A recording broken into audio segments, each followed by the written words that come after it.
Although we've known that the immune response is important in treating cancers, most of us were attempting to do this with vaccines, and it really wasn't until work was done to show that it's really blocking the inhibitory receptors on T cells that these huge advances in immunotherapy came about.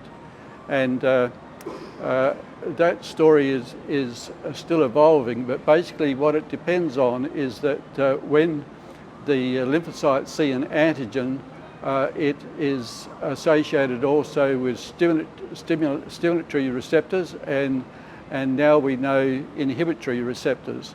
And these new treatments are based on the fact that antibodies block the inhibitory receptors on T cells, allowing them to kill the tumour cell. So that's really formed the basis of that studies. And most of the work that's going on now in melanoma in particular is to try and find combinations that will make those treatments even more effective. The other approaches, well, one of them is to try and combine different blocking antibodies. One is against CTLA-4 or ipilimumab in the case of Bristol-Myers Squibb, and the other is against a inhibitory receptor, PD-1. And a lot of work is now going on using that combination, trying to find which dose of each antibody is the best to use, and whether or not they should be given together or in sequence. I suppose the other thing to add in this field is that it's been a very steep learning curve for most oncologists who are using these treatments for the first time, because they are associated with side effects.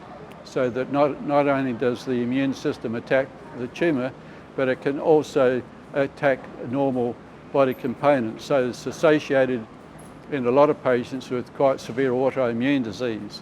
And so part of the training, and we'll hear a lot more in this conference, part of the training of medical oncologists now is how to control the unwanted autoimmune side effects. With immuno-oncology, it doesn't matter whether the patients have a tumour that has a BRAF mutation or not, that the treatment is equally effective irrespective of that mutation and other mutations. And I suppose the other important finding has been that one of the limitations of targeted therapy with dabrafenib and Mekinist is that it hasn't been very effective at all when patients have fairly advanced tumours with high LDH.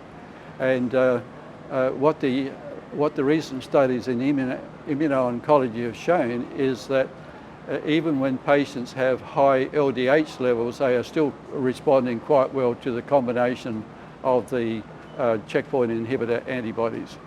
So that's very important, because it means that there is this subgroup of patients who can be included in this new treatment.